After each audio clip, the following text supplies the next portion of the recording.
Tahdotko ilmaisen, nopean ja yksityisen käyttöjärjestelmän? Linux Mint jo tänään. Windowsin tietojen keruu on aiheuttanut sen, että päätin vaihtaa Linuxiin, tarkemmin Linux Mintiin. Tämä opas on tehty niin, että tyhjennetään koko levy, missä Windows-käyttöjärjestelmä on, ja asennetaan tilalle Linux Mint, joten varmista, että olet varmuuskopioinut tärkeät tiedostosi talteen.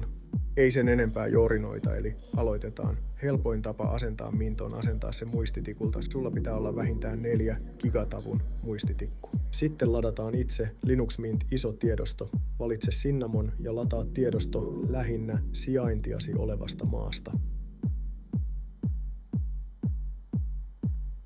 Seuraavaksi ladataan ilmainen Etcher-ohjelma, jolla asennetaan Linux Mint käynnistysmedia muistitikulle.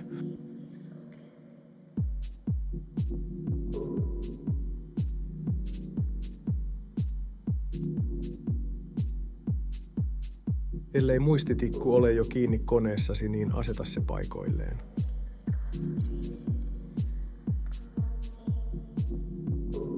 Sitten asennetaan käynnistysmedia. Ensin valitaan asennustiedosto eli linuxmint.iso. Valitse mihin se luodaan eli muistitikullesi ja sitten vaan painetaan flash. Tämä kestää tovin, odottele rauhassa.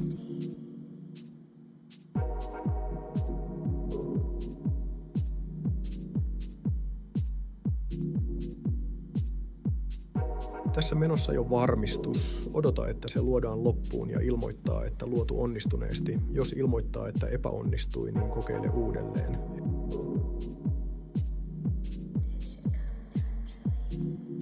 Käynnistä koneesi uudelleen niin, että luotu muistitikku on kiinni koneessasi. Ole tarkkana, sillä voi vilahtaa nopeasti ruudulla, miten pääsee boot, eli käynnistysvalikkoon. Minulla se on F10. Naputtele tätä nappia käynnistyessä, jotta se aukeaa ja voi valita, että käynnistyy muistitikulta.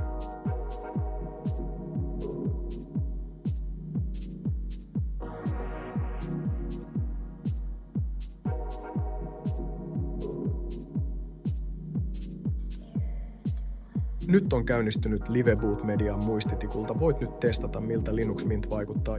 Itse asennus alkaa vasta sitten, kun tuplaklikataan ylhäältä asennuskuvaketta.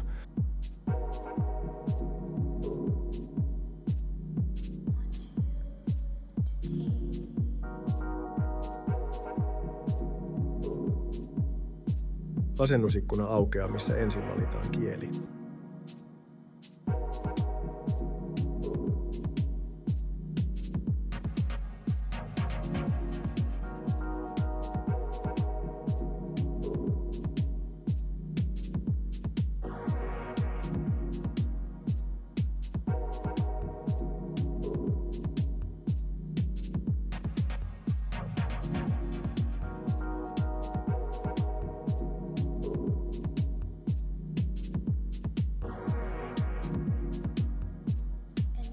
Sitten valitaan verkko. Tässä minulla ei ole kiinteää verkkoa. Ainoastaan Wi-Fi, joten tarvittaessa ota Wi-Fi käyttöön. Ellei ole verkkoa, niin tämän voi ohittaa. Asennetaan myös multimediakoodekit, eli pistä ruksi ruutuun.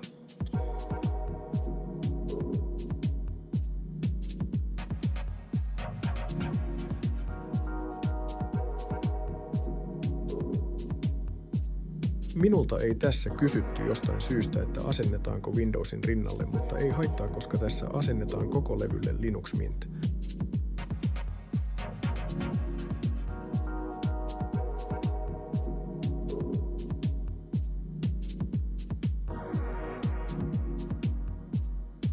Tässä viimeinen varoitus, jolloin kaikki tiedot pyyhitään yli Windowsista. Tästä voi vielä palata painamalla palaa.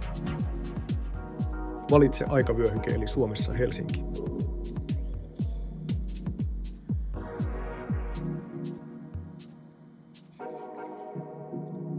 Sitten luodaan pääkäyttäjä, valitse nimi ja muuta ehdotukset halutessasi ja luo salasana, jonka muistat.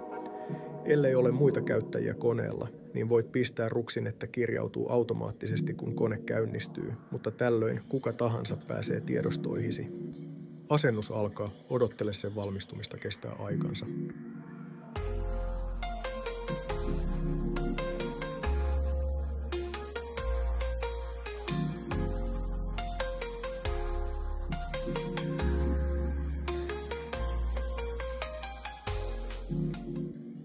Jos on Secure Boot BIOSissa päällä, niin saattaa kysyä Enroll Mock-juttuja, muistaakseni itse painoin Continue Boot.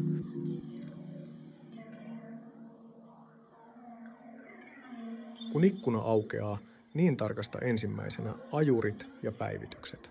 Neuvon myös, miten otetaan TimeShift-ohjelma käyttöön palautuspisteille. Verkkoyhteys pitää olla ennen määritettynä.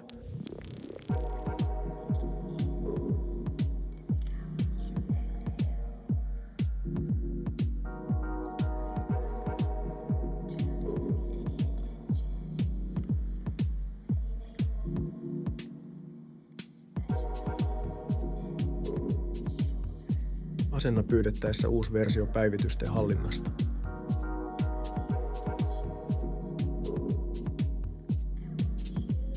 Anna juuri luotu salasanasi, tätä tarvitaan aina kun tehdään tärkeimpiä juttuja.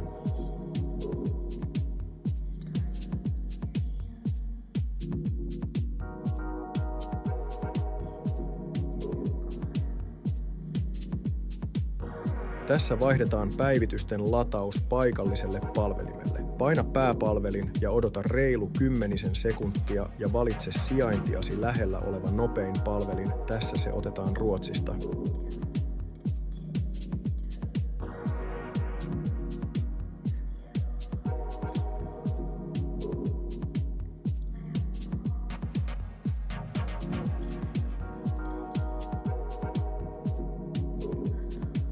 Sitten asennetaan päivitykset, saattaa pyytää salasanaa kuten minulla. Käynnistä järjestelmä uudestaan pyydettäessä.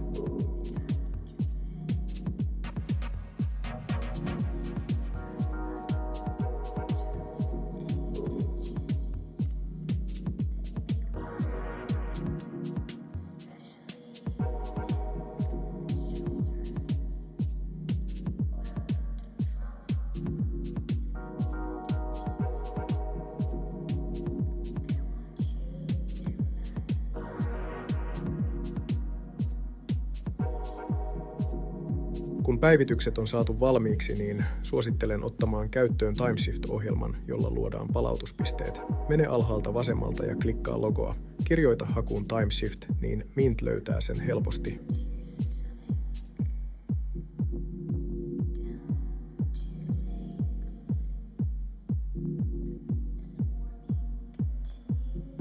Palautuspisteiden tasojen määrä riippuu kuinka paljon on levytilaa. Jos on vähän tilaa, niin voi pistää vaikka 1 kuukausittainen ja 1 viikoittainen. Tähän pistin 2 päivittäistä sekä 2 kuukausittaista. Tässä pistin luodulle pääkäyttäjälle eli omistajalle kaikki tiedostot kotikansioon.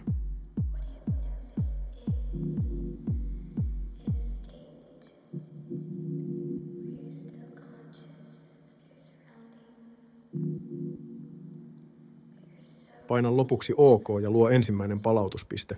Ohjelmassa pitää lukea vihreällä, että se on aktiivinen.